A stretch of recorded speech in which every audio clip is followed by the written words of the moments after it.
एक समय महर्षि वाल्मीकि अपने कुटिया में बैठे हुए थे। अब संत तो संत हैं,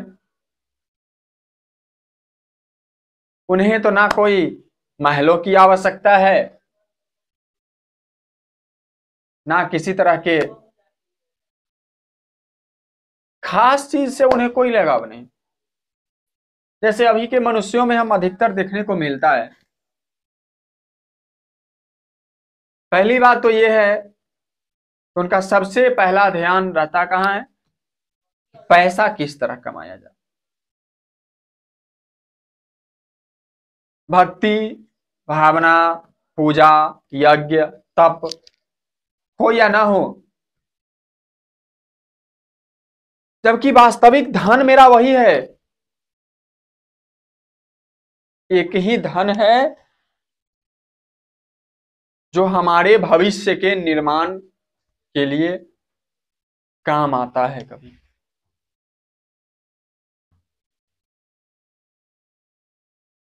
लेकिन कमाते हैं, बहुत अच्छी बात है, कमाना चाहिए। सन्मार्ग के रास्ते पर चलकर धनार्जन करना कोई बुरी बात नहीं। लेकिन अब उससे आगे देखिए, जब वो कमाते हैं सबसे पहले उन्हें बहुत अच्छा घर चाहिए।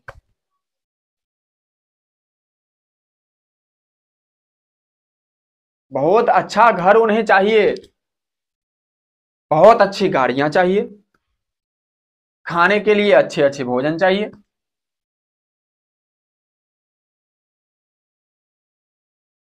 लेकिन वास्तविकता यही है कि ये शरीर भी अपना नहीं है। जैसे कपड़े फट जाते हैं, हम लोग क्या करते हैं, एक नए कपड़े सिलवा लेते हैं। ठीक उसी प्रकार हमारे अंदर में जो अंतर आत्मा है ना, वो इस शरीर को भी एक समय के बाद स्वीकार नहीं करता। वो भी नए नए वस्त्र पहनते हैं,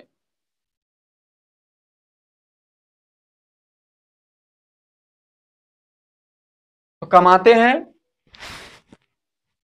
लेकिन वो सारे पैसे अभी क्या है, वो मैं जब रहूंगा तो बहुत बड़ी हवेली होनी चाहिए। छोटे से घर से आज काम नहीं चल रहा है हम लोगों का। बेशक सर पे 10 लाख कर्ज क्यों ना हो, लेकिन वो छोटे से घर में गुजारा नहीं कर सकते। वो अपने बच्चे को बहुत हाई सोसाइटी स्कूल में पढ़ाएंगे, बेशक उन्हें हनुमान चालीसा ना आता हो,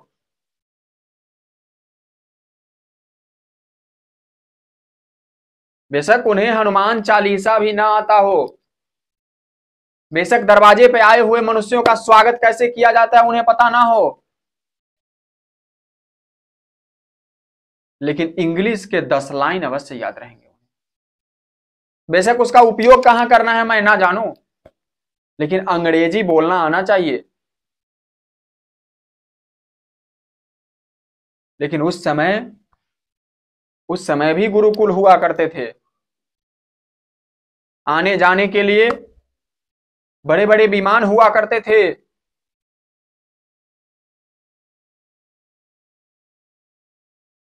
परंतु उस समय इतनी अफरा तफरी नहीं थी।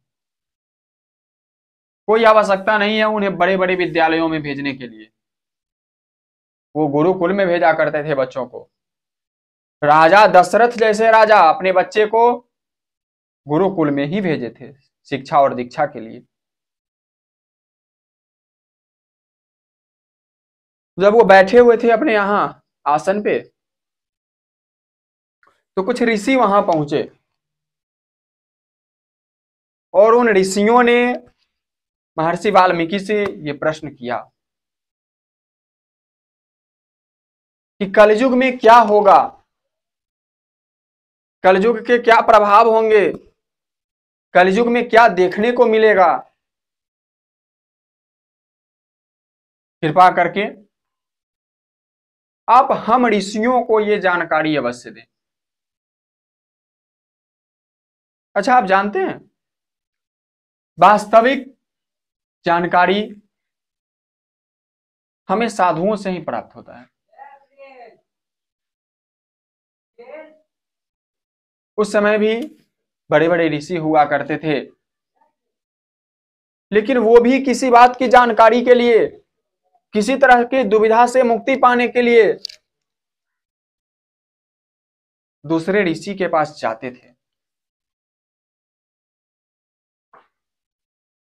परंतु आज हमारे समाज में बड़ी दुविधा है।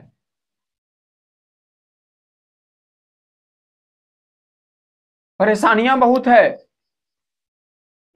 परंतु मैं किसी से परामर्श नहीं ले सकता। मैं भूखा मर सकता हूं, परंतु लोगों से सहयोग नहीं ले सकता। आखिर क्यों?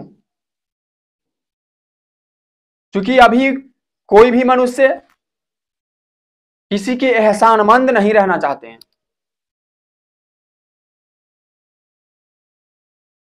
लेकिन उस समय में भी